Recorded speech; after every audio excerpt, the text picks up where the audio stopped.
I know what you're thinking. Did he fire 6 shots or only 5? Well, to tell you the truth, in all this excitement, I've kind of lost track myself. Hello. Daniel Negreanu fired 5 bullets into the last GG Millions tournament, and today we're gonna look at a few hands played by him during this shootout. First hand starts with a raise from an early position with King-Queen offsuit. It's a standard open, and we can see that on more than 15 bigs we shouldn't split our range yet. Action folds out to Big Blind, who decided to 3-bet all-in. Jam me with king, queen, come on, bro. Daniel is a little surprised that he got raised by this hand, but we can see that this hand prefers to go all-in that spot, and Daniel did not react to that very well. As we can see, king-queen off should be pure fold against a 3-bet here, so we've got our first oopsie today.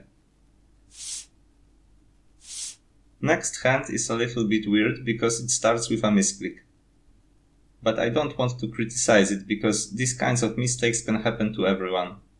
Oh, fuck. Well, I meant to just jam, but same thing, basically. The real mistake I want to comment on here is what he meant to do, and he wanted to go all in.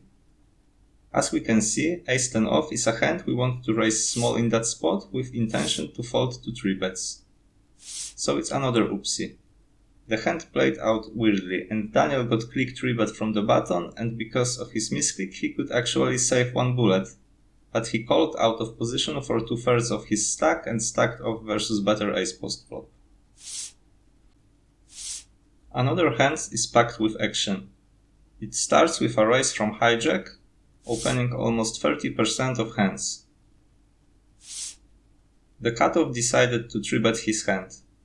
He should do a mix of calling, raising and going all in here. Daniel on the button has 8s and it's a pretty hard decision. If we look at GTO, we can see that this pair is on the bottom of called for betting range here and is mixed with folds. So it's not a hand that prints us money and is indifferent what we will do with it. In this situation you have to ask yourself one question. Do I feel lucky? Alright, let's go again. Here we go. Spin the wheel, spin the wheel. Unfortunately, Big Blind woke up with aces. What the fuck? How do we keep running into it? It's like unreal. Like behind us he has it, you know? That's wild. We would have been ahead of these guys. We were definitely ahead of them. This isn't necessarily true. After called 5-bet, hijack should call only queens plus, so he should be folding a few hands that dominates Daniel's 8s and wouldn't fold to his 4-bet, like 9s, 10s or jacks. Daniel after this hand had to fire another bullet. They say bullet 5's lucky.